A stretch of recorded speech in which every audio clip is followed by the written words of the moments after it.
Thanks for listening. Join me next week, and if you have any questions, you can reach me at 772-872-6332. Again, that's 772-872-6332, or at mindiemolina.com. Mindie Molina Investments and Insurance has been protecting the retirement of families for 15 years. They can be reached at 772-872-6332 or at mindiemolina.com. Advisory services are offered through Aegis Wealth Management Incorporated. The firm is registered as an investment advisor with the SEC.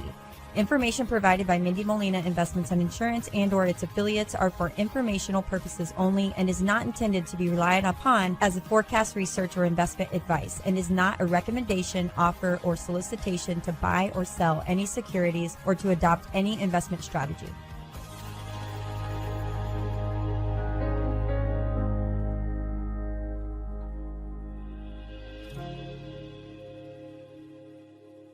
This is Mindie Molina, and you are listening to the Mindie Molina Show with my co-host, Frank Borelli. And today, we're going to switch things up a little bit. Frank had the idea that he'd like to interview me, talk about the business, and kind of let him lead the way and allow me, I guess, to sit here and relax and let him do the directing of the show today. And I'm just going to be the guest, which is fun. Right, so this is the Mindie Molina Show, as Mindie's already said. This is a live broadcast. You can call into the radio station. We're talking about all things financial, and the Mindie Molina Show has really been based around Mindie Molina Investments and Insurance is the business, and Mindie and I are dual financial advisors there. We have an office here in Stuart, Florida. We meet clients here in store or in their homes over Zoom. They don't even have to be a Florida resident, right, Mindie? Yeah, that's correct. And certainly we can help clients who may be passing through. Absolutely. And so the Mindie Molina Show, again, is based off of the business, really. Yes. You had Mindie Molina Investments and Insurance, and that came into being when? So we're doing a little bit of a profiling of Mindie here and her business, and that's what we're talking about today on the Mindie Molina Show. Sure. So I started Mindie Molina Investments and Insurance really in 2008. That's when I became, that's when I started my journey. Well, okay, let me back up. I started in the industry in 2008. And I started my journey, which in 2011 would have become fully independent. Okay? So from a tax standpoint, I started a business in 2008, but I wasn't truly independent until 2011. And the name of the company was Complete Retirement Group at that time. And I rebranded during COVID to use my name. Yeah. And there was a reason for that, because I had established quite the reputation, and it was really about me as a person and my views individually and what my innovative way of looking, my approach. And I think that people were seeking my name more than they were seeking the name of the business. That's been my experience, is that we see clients who are familiar with the branding, the name and the branding of the service that they receive and the quality, the reputation that I've built, and there's a lot of pride in that. I think it took me a while to realize I had a reputation, right? And the more it became prevalent, the more I knew that was a change that I needed to make. So you were born and raised a farm girl in Indiana. Yes, hard worker. Hardworking. Yeah, we had a farm. Initially, when I was born, it was a dairy farm.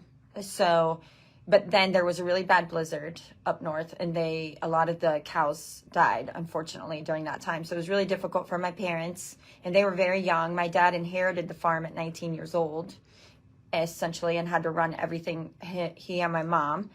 And he still has that farm, and that belonged to his mom and dad. So then we went on to sheep. So after the dairy farm, we had sheep. And my mom sheared sheep. And then, did you ever shear a sheep there, Mindie? No, I wasn't big enough no shearing at that time. But then I had goats. So my job on the farm was to take care of the goats. Milk goats every morning, every night. Goat's milk. This to me is not really actually work. And then we did farming. We raised tobacco, and that was a lot of work. This is in between school? Yeah, before and after school. So I would get up at 4 a.m.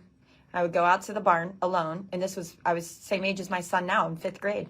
And I would go out there and milk goats in the dark, stumble back in. Did you continue working on the farm when you were in high school? All through high school, yeah.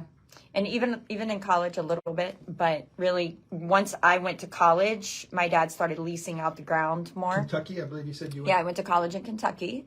University, college? I went to Northern Kentucky University, which is actually pretty much right near Cincinnati. It's near the greater Cincinnati airport. Yes, it is still there, and it has grown so much. Northern Kentucky University? Northern Kentucky University. Did you switch majors? Yeah, that's right. Most students do. Being a farm girl, I was going to either be an attorney or a vet. I wanted to be a large animal vet. And then I job shadowed for a lawyer, and I thought it was boring. No offense to during college, your college years? Yes, my freshman year, and I just didn't get into it. Maybe I don't even remember what type of law she was practicing. Yeah, and then with the veterinary office that I worked at, it was just maybe a little too dirty. I wanted to dress up.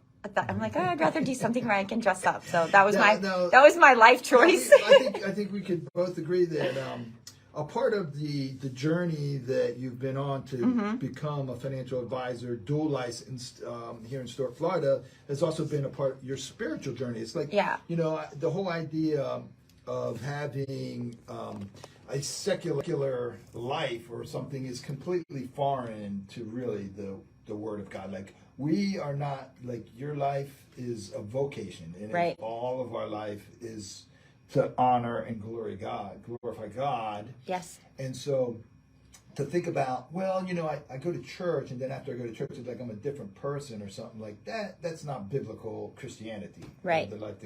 And so the point that I'm making is, right, you were coming up as we talked about all these things, but God was in your life moving, and I think He had a plan for me. In your teenage years or so, you were. Yeah, I was always a Christian. I was brought up in the church. So, but what I will say, going off of what you just said, in this, like, I didn't go to school or wake up one day and say, I think I'll be a financial advisor. That was never on my to-do list or on my goal list, right? It was never a part of mine either. Right.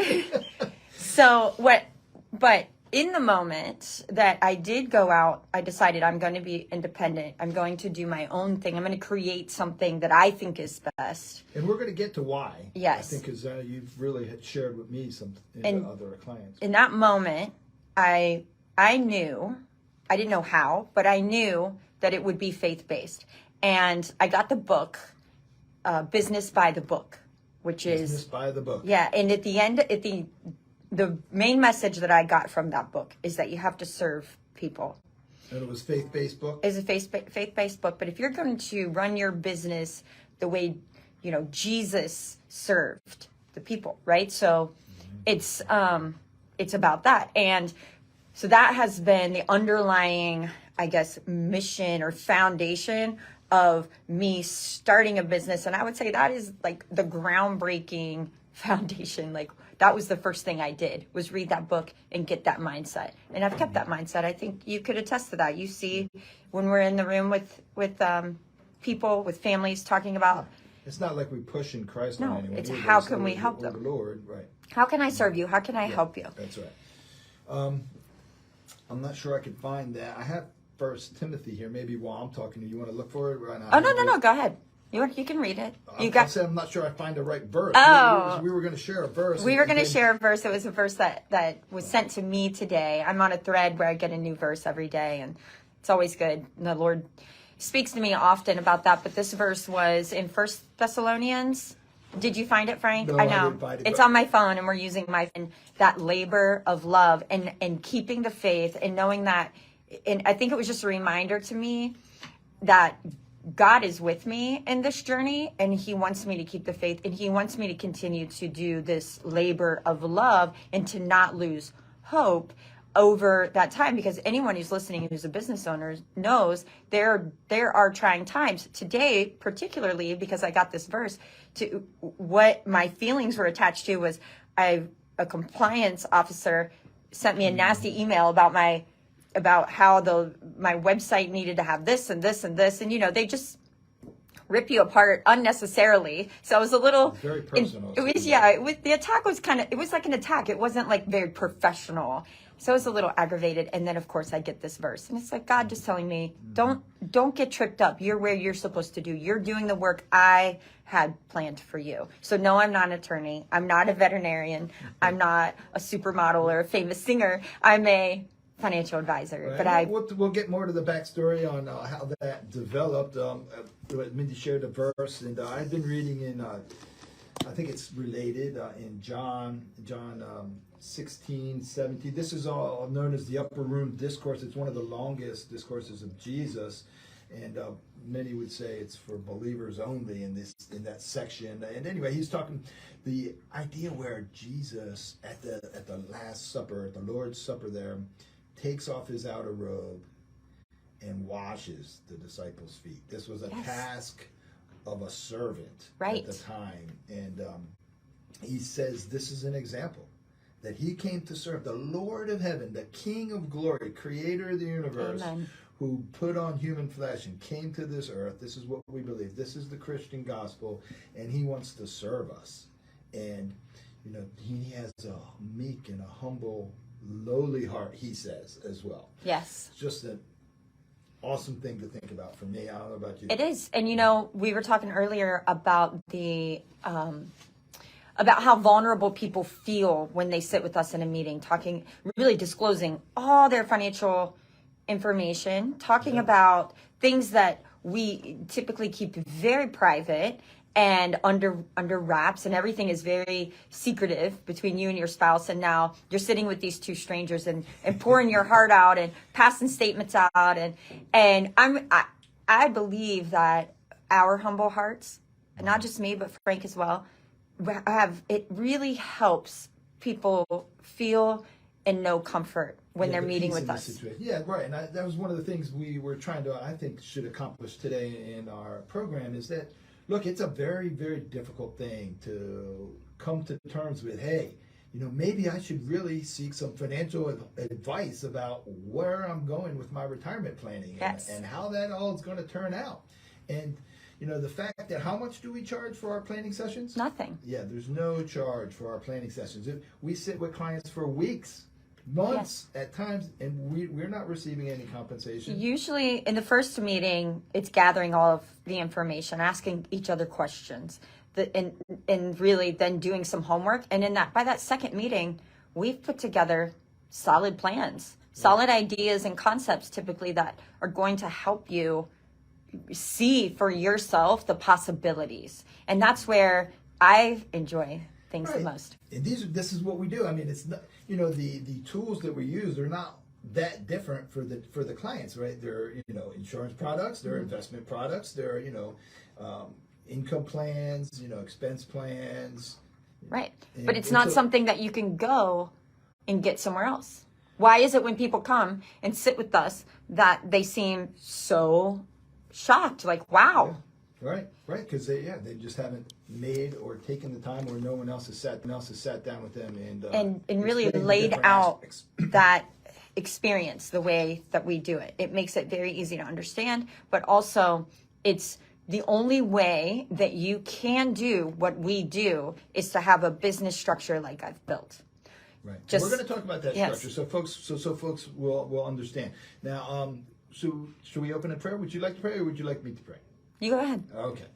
Mighty God in heaven, Lord, you are sovereign of the universe. Lord, there is none before you. And Lord, in these crazy times that we're living in, and we see such things that we are just completely amazed about that are going on in some of our states and some of our communities, and what adults are doing to children and for children, Lord, it's so sad and breaks our hearts, Lord. And we know it must break your heart, Lord. And we just pray and ask, Lord, that you would be with our listening audience, be with Mindie and I today, Lord, as we talk about financial things and about business and helping families come up with great retirement plans for their futures. And we know you want us, Lord, to be in the center of your will, and help us to be there. We ask for your help and leadership today in Jesus' name. Amen.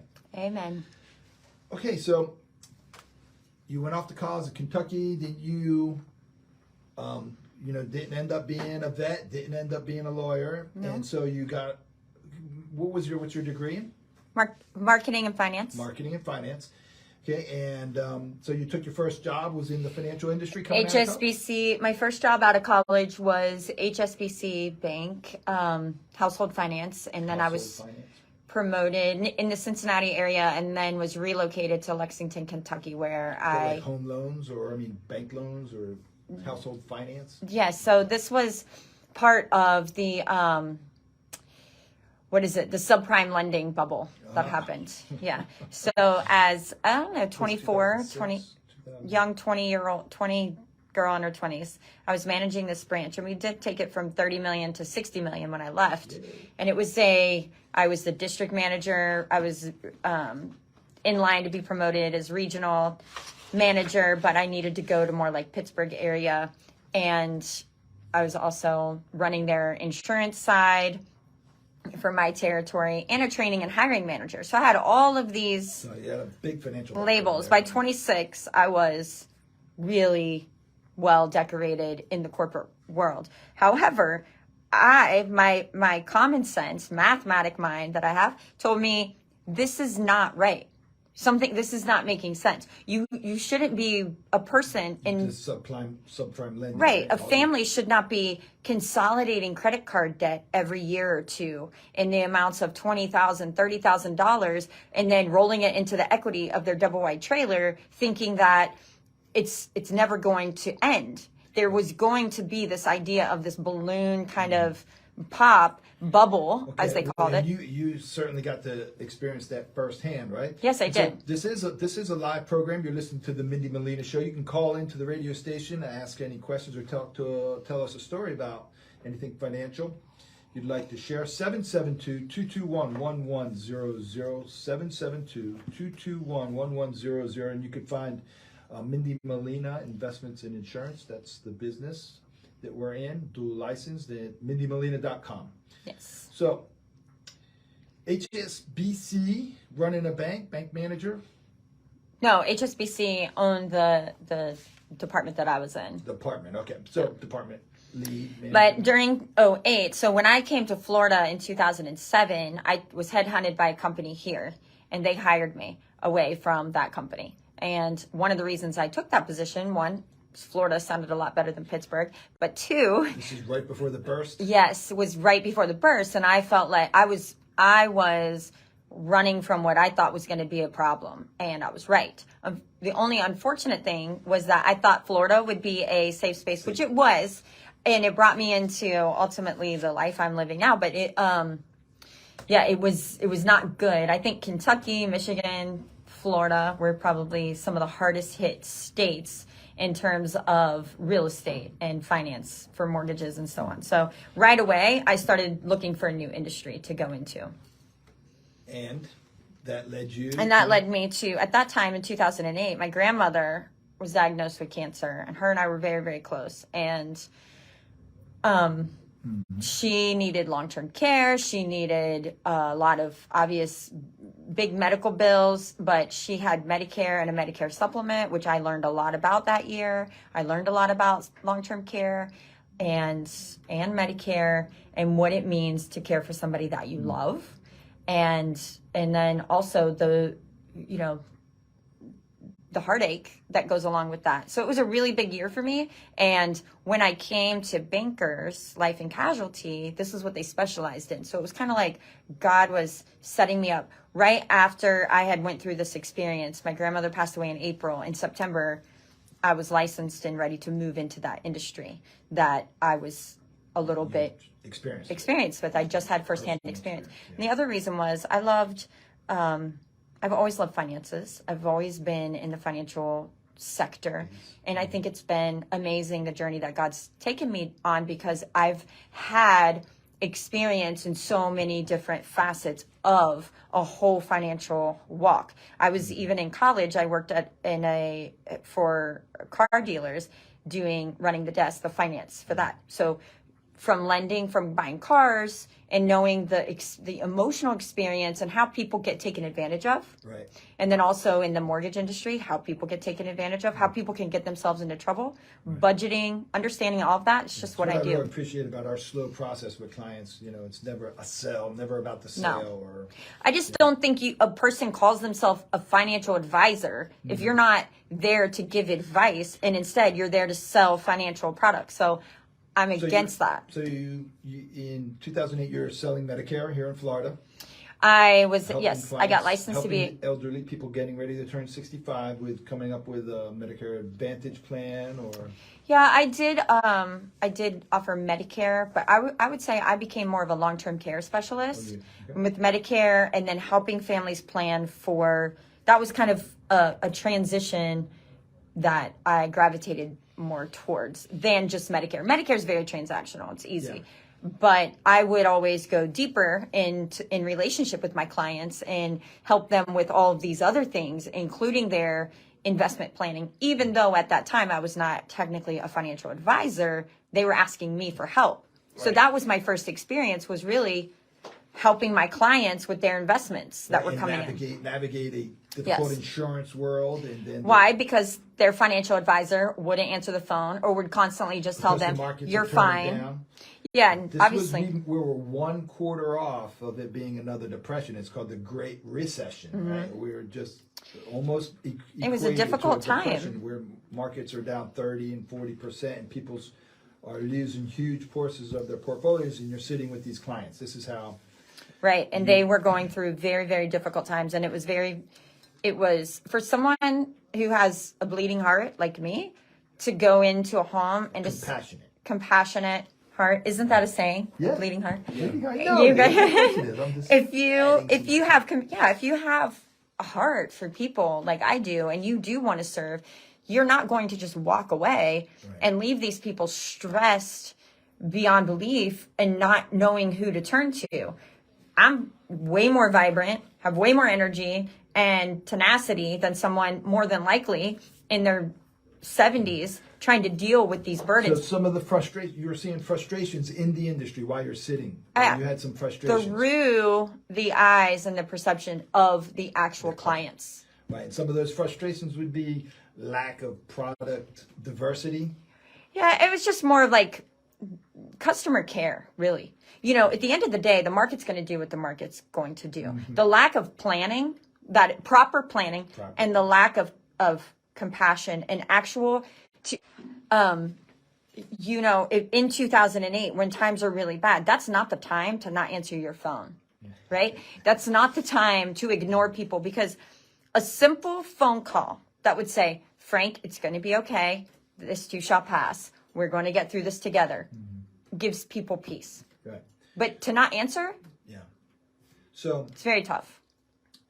Right. And this is the thing, and so what you're talking about is a holistic approach to financial planning, not just coming in and capturing one sale for this commission or that commission, which we don't do. Right. And so this is a problem in the financial world.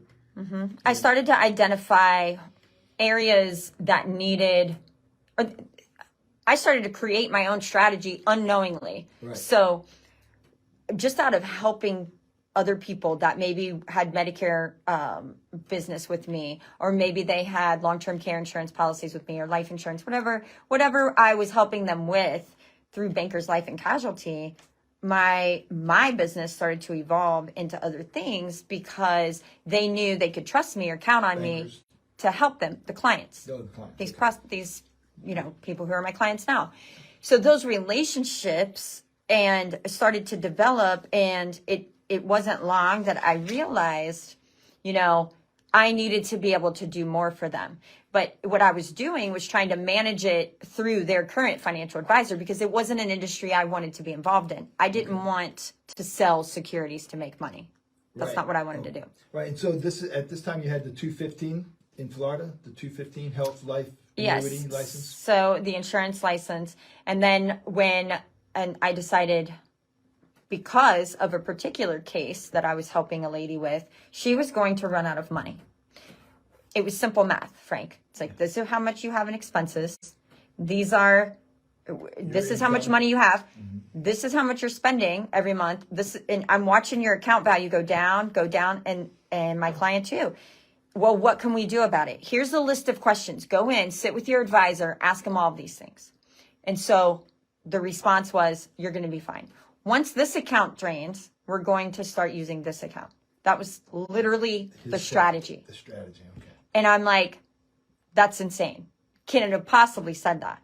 That's why I got licensed. I went immediately. I said, I'm going to get licensed. This can't be the way people get treated. So I got licensed. Yes, with the 65. Investment advisor representatives. Yes. These are the two licenses. Why wouldn't I get the 7? Why wouldn't you? My understanding, and you've explained this before, is it leaves on the table the ability for you or me, if I had it as well, to sell a product, investment. It's a license to sell a product, securities. And I didn't want to be a salesman. Right. I wanted to serve. And I don't think I'm either, as a salesman, I think, yes, obviously there's situations where it's a win-win for everybody. I added an income based on that advice. Now, that being said, with a 65, it allows you to be an investment advisor. We're not licensed to sell things. We're only licensed to provide advice. So that's why I chose that route. And so just to make sure people understand that once we're providing that advice, and then we're setting them up with their investment portfolio with wealth management teams who their profession is to monitor, to be active, tactically managing investments. And that's all they do. That's all. They're a whole team of wealth management experts that are watching the markets. I think it's important that you are not I didn't want to be what I call a DIY advisor. Yeah. I wanted my clients to know that the person that is actually buying and selling and making the trades and making those choices, that's all they do. There are no distractions. Right. They're not on the radio. They're not on the phone. Yeah. These meetings, I mean, there's a lot of service work that goes into our business that we need to provide. And if you're doing that, who's actually managing the money? Who's managing compliance? Who's managing marketing? Who's running HR? Who's doing all these things? Yeah, so you picked up the 65 license, but this was before you had. Did you have? Did you figure this out all on your own, or was somebody mentoring you in that area, or the Lord? Yes. No, there was no mentoring when I was figuring this out. Actually, that was a frustrating thing, because if you want to work for an institution, then they want you to get the 7. Why? Because they want you to sell securities that they tell you to sell. Money, right. So I always felt like, well, that's. And so I was very torn, and finally one person laid it out for me in a way that I could understand.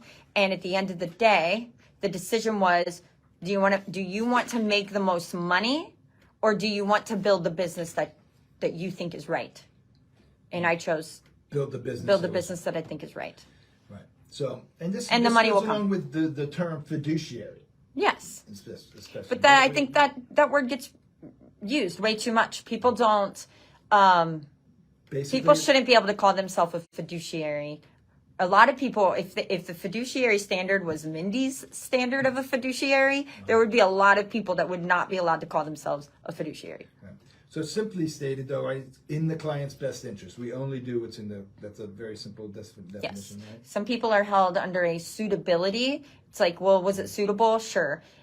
We're not held under that. We're held under the fiduciary standard, which is different, which is better.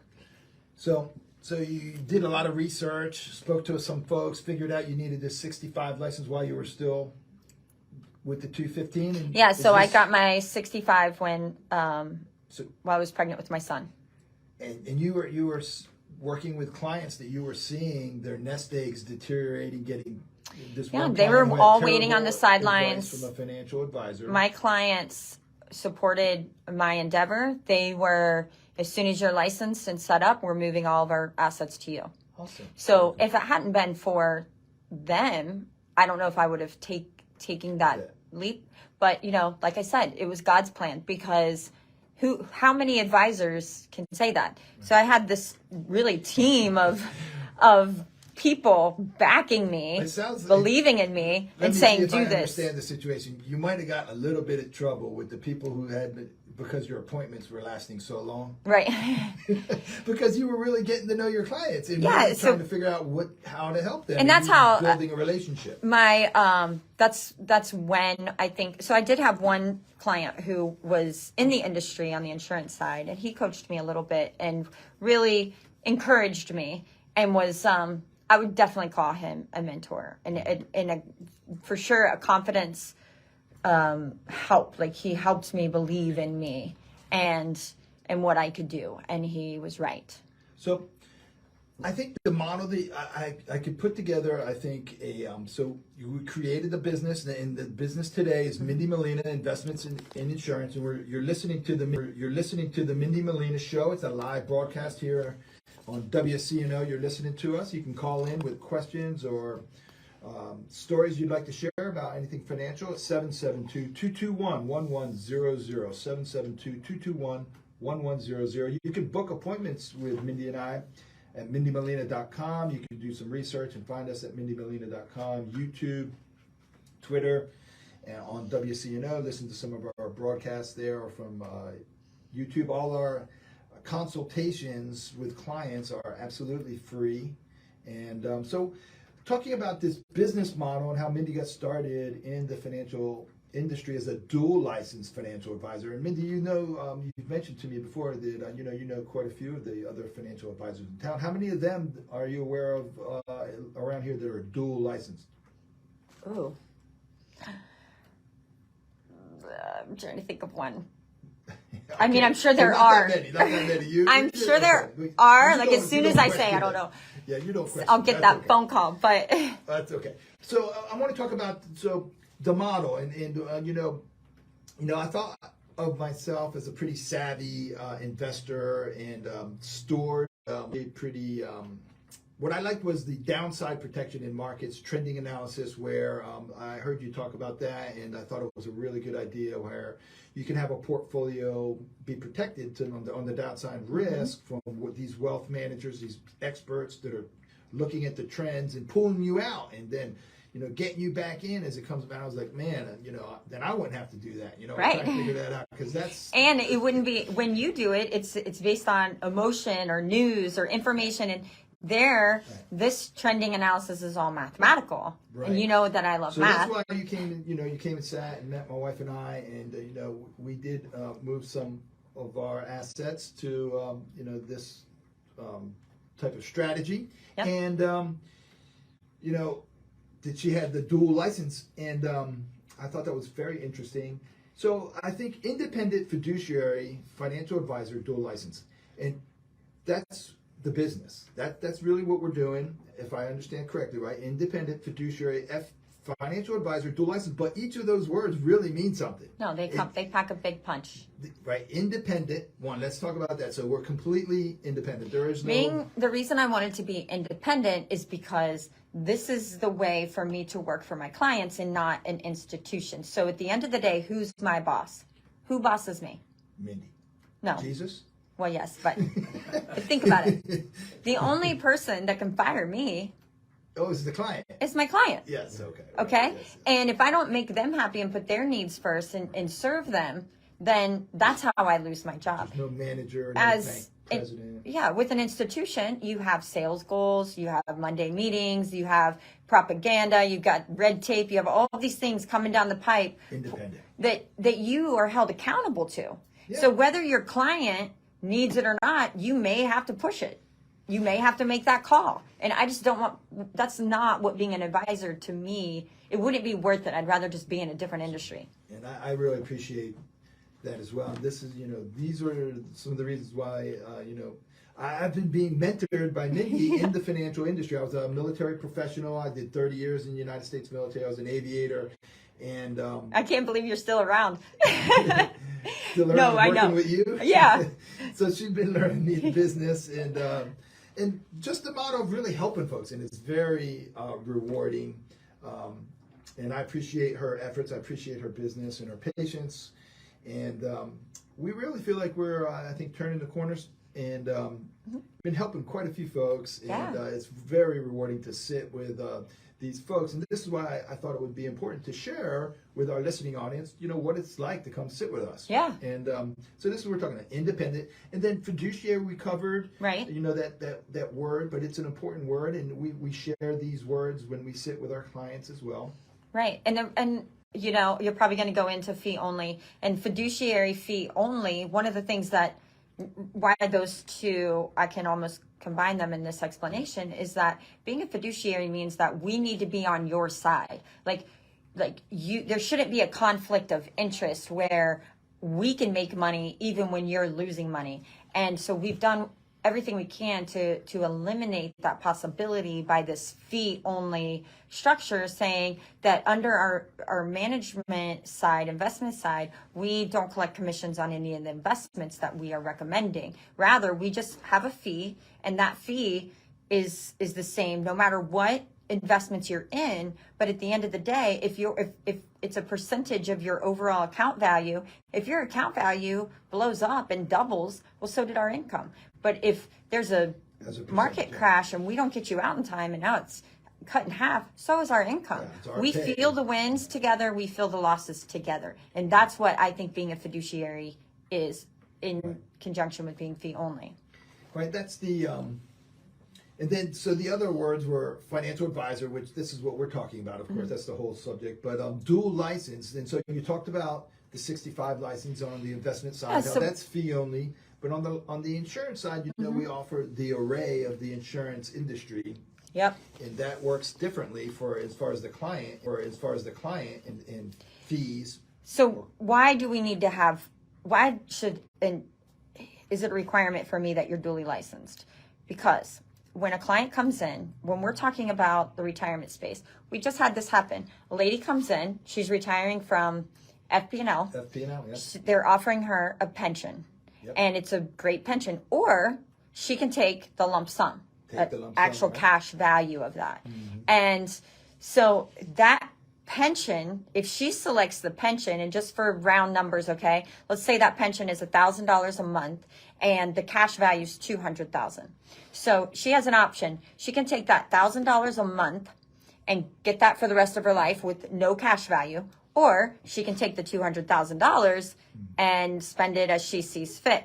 There's a couple other twists in that, if I remember correctly, right? It would be she could take a reduced amount that would leave for a beneficiary So that's spousal continuation, yes. So you can take, just with a pension, you have the ability usually to take a reduced amount so that it's joint. So my point is that if I don't have an insurance license, there is a huge opportunity for her that she would not know about, that she would not be taught about, right, and that she would not have the ability to take advantage of because of my limitations, Right. If you were a financial advisor, right, that didn't have a license to help her understand the opportunities on the insurance side. And annuity or a life contract that would include things that would not be available in her pension. In this scenario, yes, the reason that it's so important in this story is because if I was just a license for securities license advisor, and not also an insurance advisor, I would not have been able to offer to her, listen, instead of you taking the $1,000 a month in your pension, which that's what most people do, let's take the lump sum, create your own pension, and give you more money. It's actually more. So let's say $1,200 a month, and keep access to the $2,000, or $200,000. So now you're not giving up the cash value in order to get a pension. Instead, you're keeping your cash value, and you're creating your own pension off of it. That's also guaranteed for the rest of your life. That also can have these joint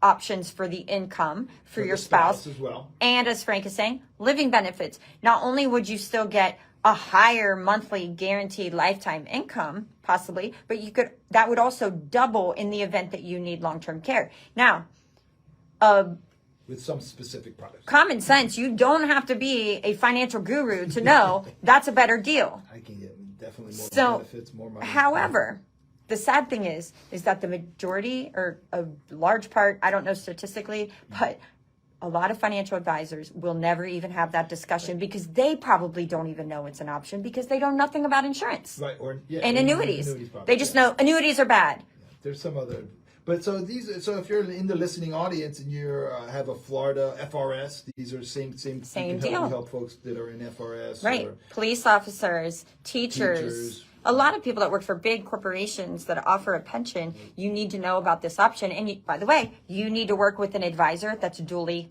licensed. If you have these options in your portfolio and your financial advisor doesn't have an insurance license, get yourself another financial advisor. How can you sit with someone? This is again why I was appealing to me. I've always enjoyed the financial space, as I said, I'm grateful to be working with Mindie as a financial advisor. How can you sit with families and talk about their finances when you can't even discuss or not unwilling to discuss? Well, because you don't know. But financial insurance products, and there's the problem that I think, and I talk about this in the course that I'm building for retirement, for people who are going into retirement, is this: when it comes to retiring, things are different. Finances are different. Taxes are different. Investments are different. There are more options available to you that you don't know about. And to piggyback on what you just said, Frank, how can a financial advisor sit with a family and not tell them these things? Right. Why? Because they don't know. They don't know. Right? They don't know. Yeah. They don't know that that's even an option. They start into a subject. How did you know? Prepared to. Did you know before we met? Well, this is what I'm saying, is that I would have told you I would stay way far from annuities. Don't even say that word around me. Right. And I've really learned it. It is a tool. It's a valuable tool used in the right situation. Right. It's not for everybody. Have a balanced portfolio. And one of the reasons why annuity products are successful in balancing a well-diversified portfolio, Mindie, is the sequence of returns, right? Yes. If you don't have fixed money, a portion of your portfolio out of the market, then if all of your money is in the market, then all of your money is going where when the market goes down? Down. Most likely. So the thing about the market, in annuities, in a portfolio for retirement, we all want to earn the most that we can out of the market, and we all want to be that person that bought that one stock. I mean, come on, I do too, right? I do, but I'm usually that person that bought that one stock. It's okay, depending on how you say it. No, we all like to, not all of us, but for some of us, buying into the market and taking some risk and stuff, it is fun, and we feel like we got that edge or we got that inside information, and it's very alluring. And then, or we're just with this one advisor or this one institution, whoever it is, the people at the end of they know what they're doing. Yeah, and you set it and forget it and you don't pay any attention to it. But at the end of the day, the market is going to do what the market's going to do. And we have some of the most amazing wealth managers, tactical managers that really, really put their heart and soul into being the best. But it's still, no one knows what's happening tomorrow. And trades are happening faster. The market's moving even faster. There is risk involved with being in the market, no matter who is managing that money, including me.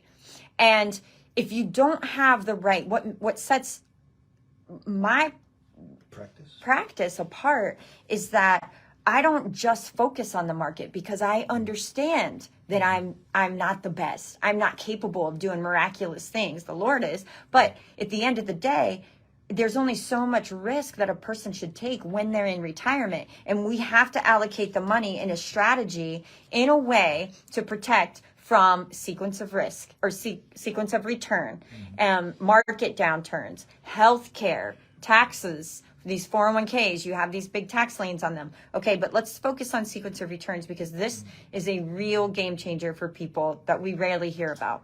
Yep. One of the reasons I think most people don't hear about it. Very eye-opening. is because advisors don't know how to protect you against it. So why bother? They don't know how to protect you about of these things. Sequence of returns is as simple as this. Once you get into retirement, you are entering a new phase of investing. Before, you were in the accumulation phase of life. You're accumulating.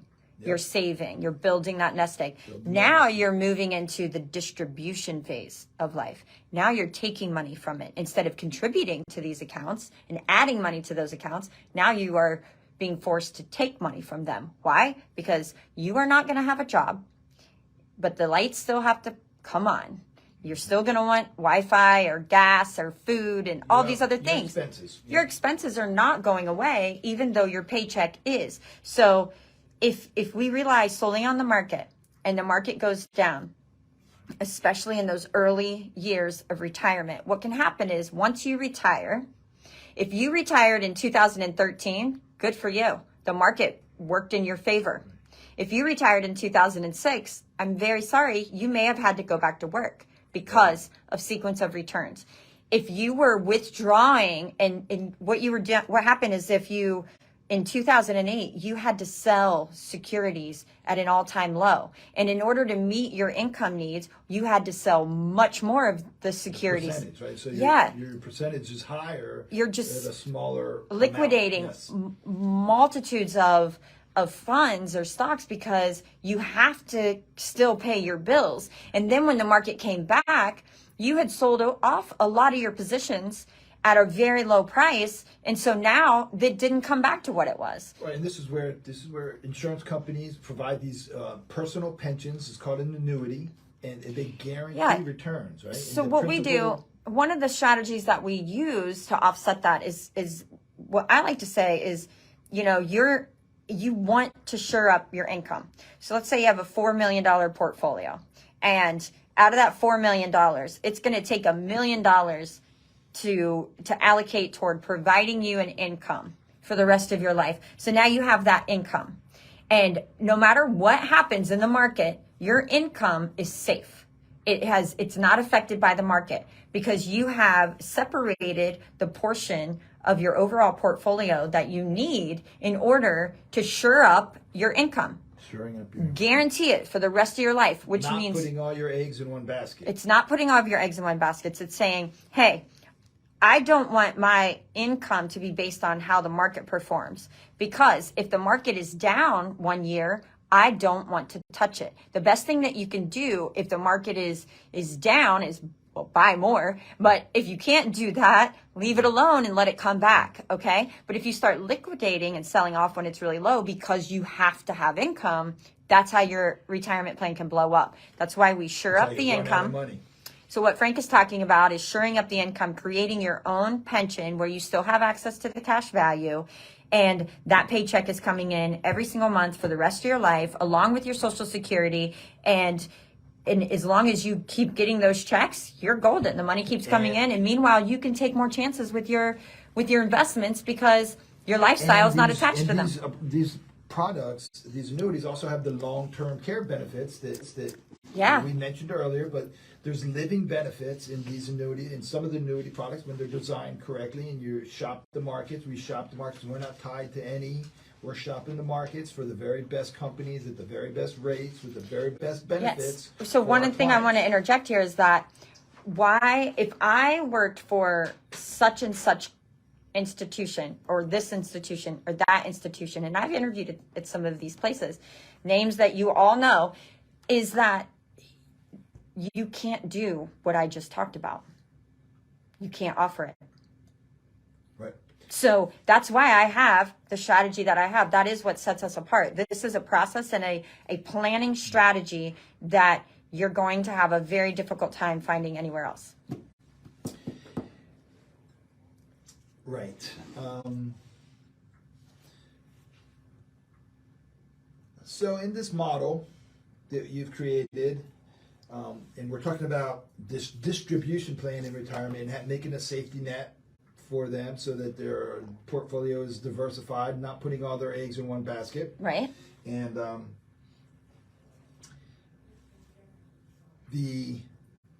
So the model that I've created is really giving people 3 different scenarios at least, showing them 3 different retirement strategies at a minimum to help them understand how to get from where they are today of having stuff scattered everywhere, whether it's properties, 401ks, IRAs, Roth IRAs, investment accounts, brokerage accounts, creating an actual calculated, organized plan that is going to get you or take everything that you have now and what you're planning to accumulate over the years until you retire and saying, okay, here's where we are.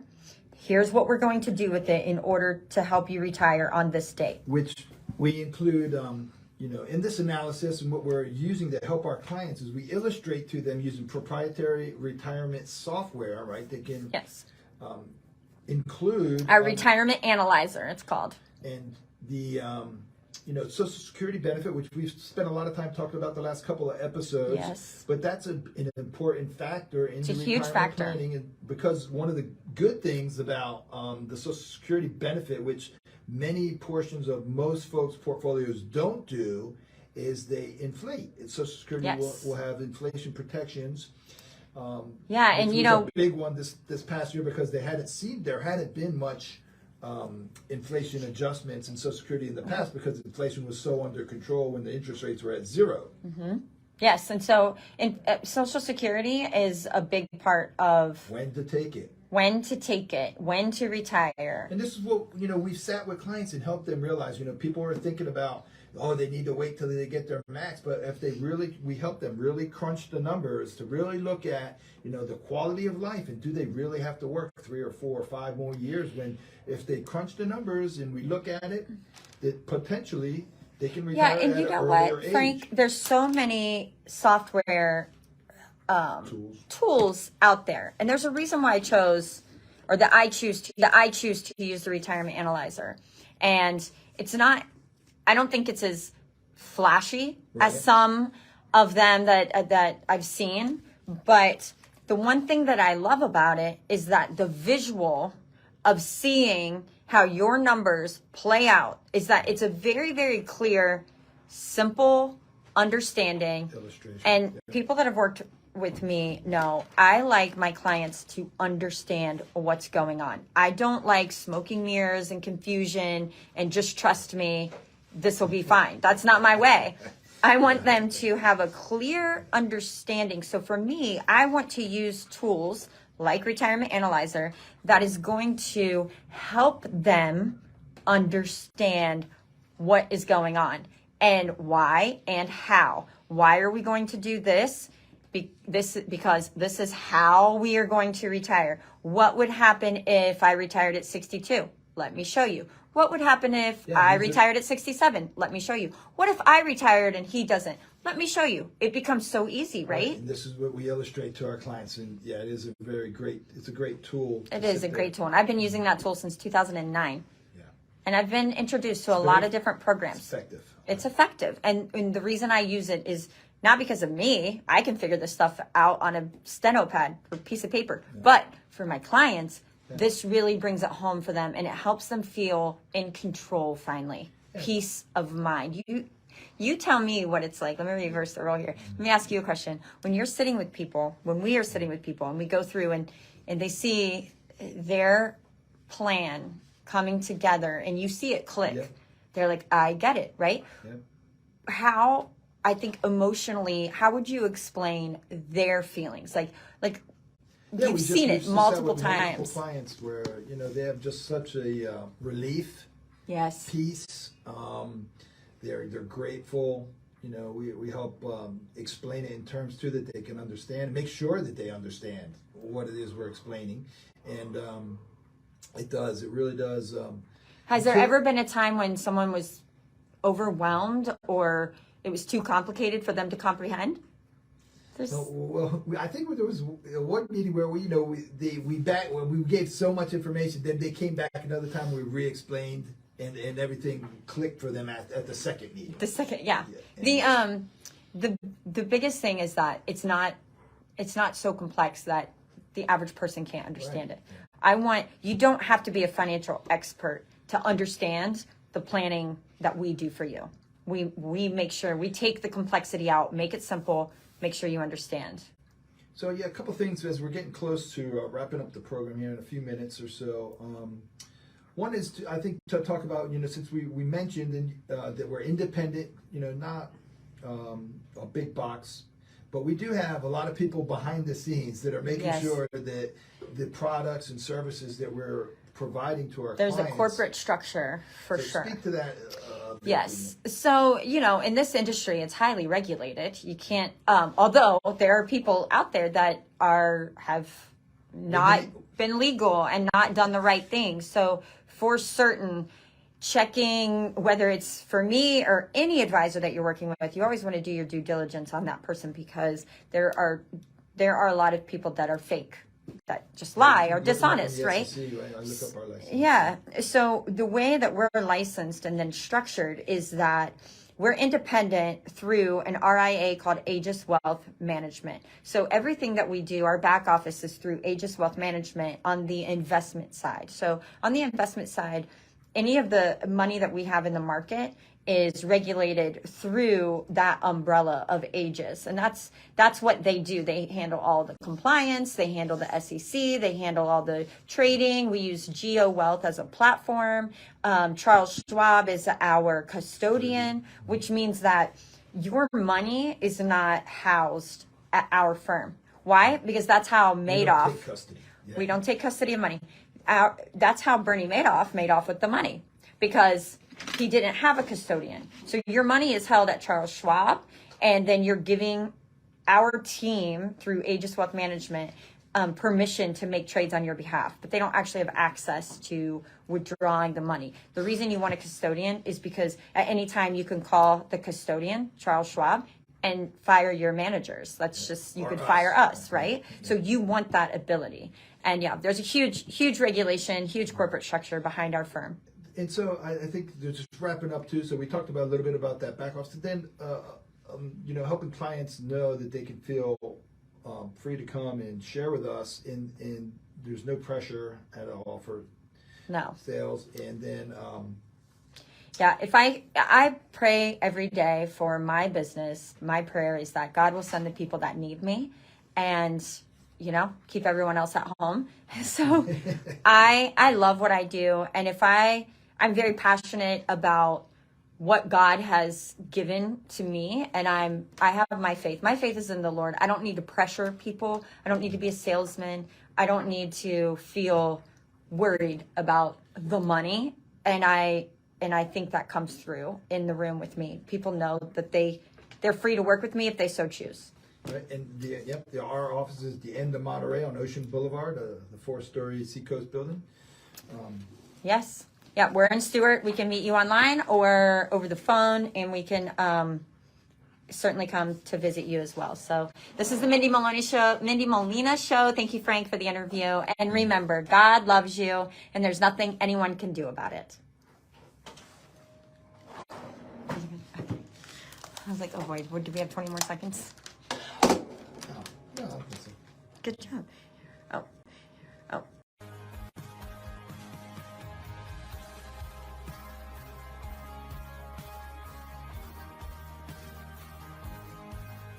Thanks for listening. Join me next week, and if you have any questions, you can reach me at 772-872-6332. Again, that's 772-872-6332, or at MindieMolina.com.